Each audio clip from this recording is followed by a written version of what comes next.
Yes, we are ready. The campaign is on.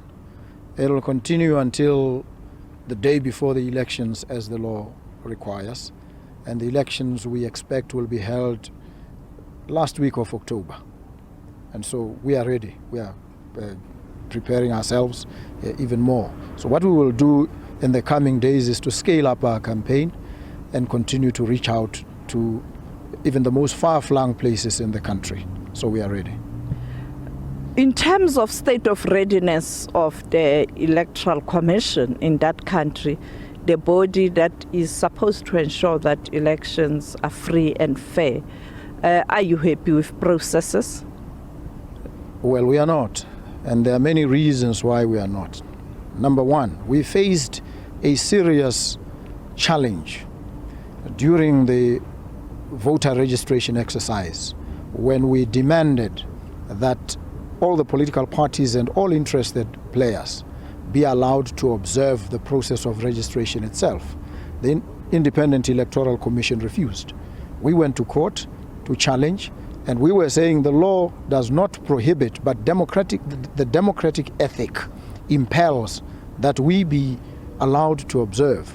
The courts took the view that we couldn't observe the registration process itself. That's the first problem. The second is that the so-called Independent Electoral Commission has refused to provide us with an electronic version of the voter's roll to enable us to undertake an extensive and thorough examination of the voter's roll, preferring to give us hard copies.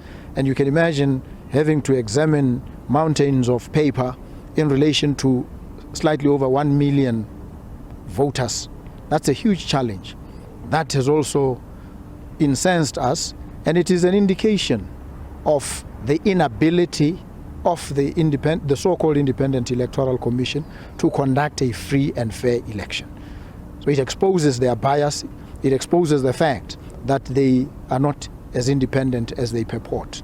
Have you engaged the Electoral Commission? Because when you are aggrieved, the best thing to do is to engage the concerned parties. We have consistently engaged them. We've written letters to them. They are impervious to anything that is remotely pushing towards free and fair elections. So they are intransigent. They are unwilling to cooperate and render free and fair elections. With this challenge now, what are the options for the opposition party? Well, we deploy many options. The first is obviously to engage in acquiring some technological interventions that enable us to take the hard copies and to convert them into electronic data that we can then deal with and process as effectively as we would want. But that slows us down, and it marks us in costs that are necessary. The other thing, we've been training our people across the country. We call them Madibela Topo, defenders of the vote. That is a very formidable contingent that is ready to ensure that there's effective monitoring of the electoral system and processes on the day of elections and all the way towards the counting and delivery of results. All right, joining us for the latest on Botswana's elections is SABC International News Editor Sophie Mokoenae. Good evening, Sophie. So reports indicate that opposition has performed fairly well at local government level. But perhaps for context, let's start with an explainer on Botswana's electoral system.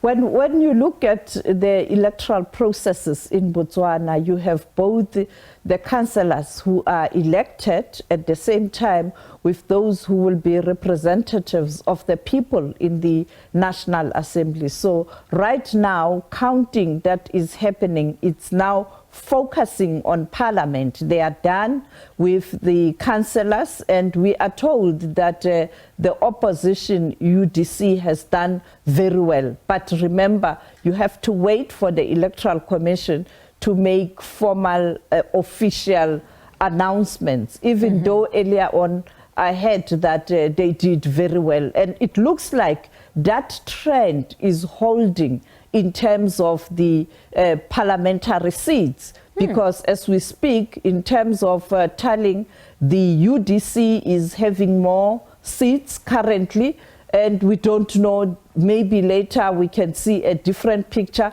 but it looks like the councillors, the process that led to them finishing the counting for councillors is holding. Those are quite interesting developments. Now, you spoke to the leader of the opposition a few hours ago. What did he have to say? Well, he was quite happy, and he was saying that he's confident that his party is going to do well. And he was telling me that he's looking forward for announcement tonight. Definitely tonight we'll know exactly what's happening in Botswana. He was even predicting that tomorrow there can be him or whoever, the current president being sworn in, but of course the issue of the inauguration will come much later. In other words, in short, he was quite confident. I've heard that even the current president, Mokoena, this morning did send him a message. So that message, when you look at it, it's not clear whether it's him accepting that things are not going his way, or it is just a courtesy as a sitting president to ensure that there's peace in the country. And also remember, his relationship with the former president, Ian Khama, was so hostile to an extent that they were at each other's throat.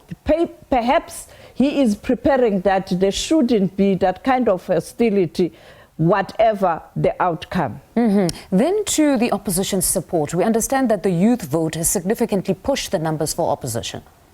Yes, you know that when you look at the trend on the continent, the youth vote is playing a very important role in terms of deciding which way the results go.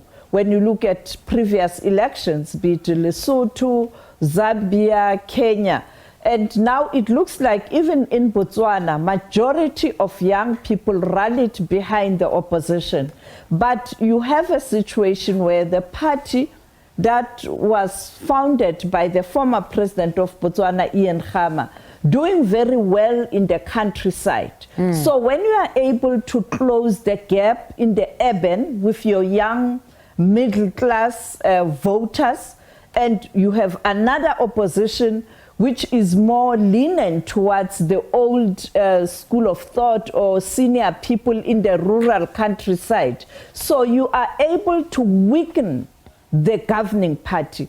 And it looks like this is what's happening in Botswana, because the three parties, opposition parties, are getting seats, and therefore you are weakening the governing party. But we will wait and see what's going to happen. You had him there, Duma Boko, earlier on in July when I spoke to him. His main worry was how the Electoral Commission is conducting its work. And therefore, even now, when you go to his X, you'll see that he's asking Botswana to remain vigilant and not leave the counting station until tallying is completed and they know exactly what's happening. In other words, where he's talking about they have trained thousands and thousands of volunteers who will be monitoring and protecting the votes. They have done just that. Now, when you look at South Africa, we saw that shift, the governing party losing power, but still the opposition parties don't have enough capacity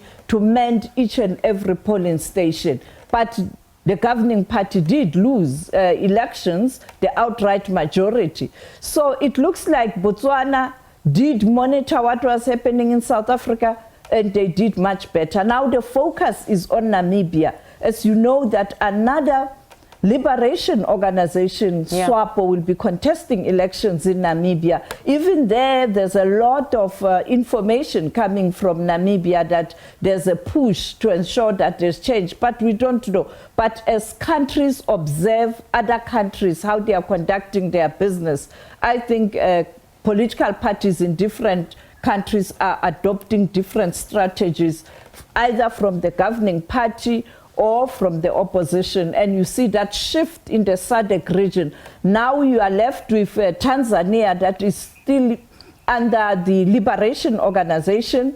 You also have a country such as Zimbabwe, Zambia, long time ago, with power changed every time you have elections, Lesotho the same, South Africa the same, and now it looks like Botswana is going that route.